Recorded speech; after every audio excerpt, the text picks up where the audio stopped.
తిప్పే కార్యక్రమం, క్యాన్సర్ మీద యుద్ధం అని అదొక కార్యక్రమం, అదో సపరేట్ వ్యవస్థ కింద నిత్యం అనేక కార్యక్రమాలు దాని మీద చేయడం. అసలు మనం లేకపోతే ఏమైపోతుందో అని చెప్పి నిజంగానే ఆలోచన చేస్తే ఒక భ్రమలో బ్రతికేమో మనం.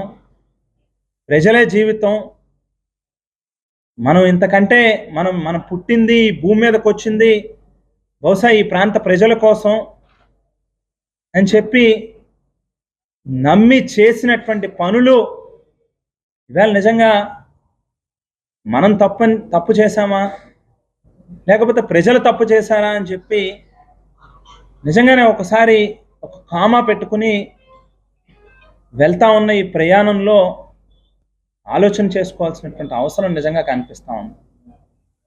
బహుశా రాజకీయాల్లో గెలుపోవటములు అనేది సహజంగా కనిపిస్తూ ఉండొచ్చు, కానీ ఈ స్థాయిలో ఈ రాష్ట్రంలో మంచి చేసినటువంటి నాయకుడు ముఖ్యమంత్రి 11 స్థానాలకి పరిమితం అవ్వడం, నేను నా నియోజకవర్గంలో ఒక వ్యాపారం లేదు, సొంత వ్యాపకం లేదు, రెండో పని లేదు, నా తల్లికి, నన్ను కన్న తల్లికి, నన్ను పెంచిన నా అమ్మమ్మకి ఇద్దరికి ఒంట్లో బాగాలేదనంటే హైదరాబాద్లో ఏఐజీలో ఐసీయూలో ఉంటే 4 రోజులు ఉంటే నా నియోజకవర్గం ఏమైపోతుందో అని చెప్పి కంగారు పడి వెనక్కి వచ్చాను. ఎవడికో బాగాలేదనంటే చిన్న బొటన వేలు మీద చిన్న గీత గీసుకుందనంటే ఇక్కడి నుంచి బయలుదేరి పురుషోత్తపట్నం వెళ్ళి 1.5 గంట ప్రయాణం చేసి అక్కడి నుంచి మళ్ళీ వాళ్ళ దగ్గర 1 గంట కూర్చుని వాళ్ళ గురించి డాక్టర్లతో మాట్లాడి మళ్ళీ తిరిగి వెనక్కి వస్తాం. కన్న తల్లికి బాగాలేదంటే కనీసం ఐసీయూలో ఉంటే కూడా 10 నిమిషాలు వాళ్ళ దగ్గర కూర్చునే తీరిక ఉండదు. ఇటువంటి రాజకీయ వ్యవస్థలో మనం ఉన్నప్పుడు నిజంగానే ఆలోచన చేసుకోవాలనిపిస్తాం. అసలు మనం తప్పు చేస్తూ ఉన్నామా లేకపోతే ప్రజలు తప్పు చేస్తూ ఉన్నారా అనేది. ఇన్నిసార్లు మోసపోయినటువంటి ప్రజలు మళ్ళీ ఇంకొకసారి మోసపోవడానికి సిద్ధమయ్యారని అంటే ఆర్టీసీ బస్సులు ఫ్రీగా ఇస్తారా?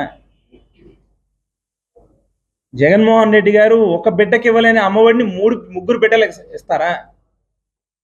జగన్మోహన్ రెడ్డి గారు 13,500 రూపాయలు రైతు భరోసా ఇస్తుంటే రాష్ట్రం శ్రీలంక అయిపోతుందంటే ఇవాళ 20,000 రూపాయలు ఇవ్వగలుగుతారా? ఇవన్నీ ఏ మేరకు సాధ్యం అవుతాయి? అసలు ఏ రకంగా అసలు అమాయకత్వం అనుకోవాలా లేకపోతే పిచ్చని అనుకోవాలా? ఏ ఆలోచనతో నిజంగా ప్రజలు ఇచ్చినటువంటి తీర్పుని మనసుకి తీసుకోవాలో కూడా నిజంగా అర్థం కానటువంటి పెద్ద $1 మిలియన్ ప్రశ్న కింద కనిపిస్తూ ఉంది. సరే గెలుపోవడం అనేది సహజం, కానీ 11 సీట్లకి ఆయన పరిమితం అవ్వడం ఏంటి? మేము 34,000 ఓట్లతో ఓడిపోవడం ఏంటి? అంతా కూడా నిజంగానే కామ పెట్టుకుని ఆలోచించుకోవాలి. అసలు మన కెరీర్లో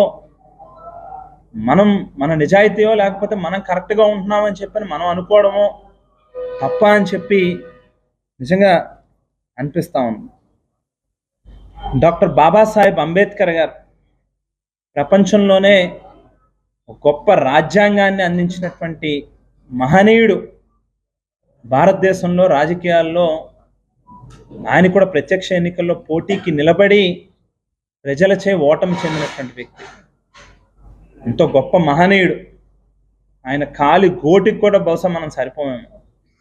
అటువంటి గొప్ప వ్యక్తే ప్రజలచే ఓడిపోయినప్పుడు బహుశా నిజంగానే జగన్మోహన్ రెడ్డి గారు ఆయన విధానాల్లో, ఆయన ఆలోచన తీరులో నేను అబద్ధం చెప్పకూడదు, నేను నిజాయితీగానే ఉండాలి, నేను ఇలాగే ఉండాలి అని చెప్పి ఆయన అనుకుంటున్నటువంటి తీరులో మార్పు రావాలని ప్రజలు కోరుకుంటున్నారా ఏంటనేటువంటిది నిజంగా ఆలోచన చేయాల్సినటువంటి అవసరంగా అనిపిస్తూ ఉంది.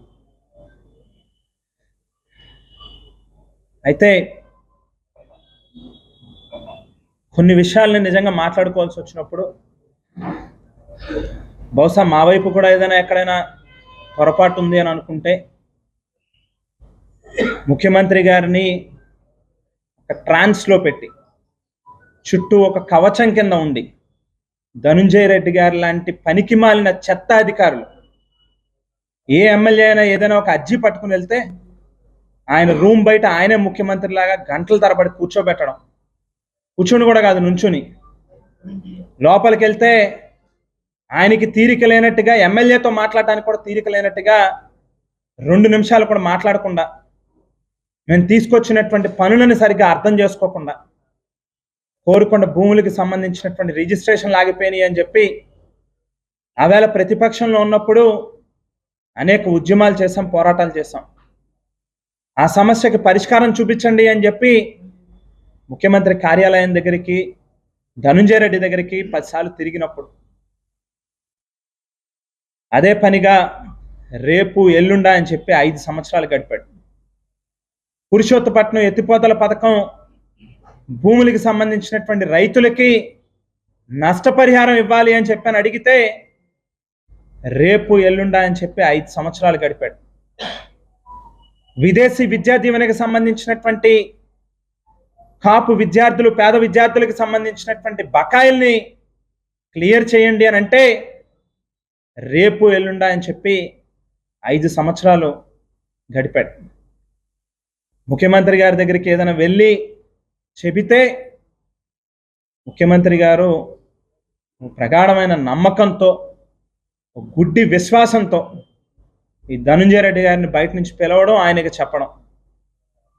ఏ కాగితం ఆయన చేతిలోకి వెళ్ళినా అంతే సంగతులు. 1 కాదు, 2 కాదు, 100 సమస్యలు చెప్పచ్చు.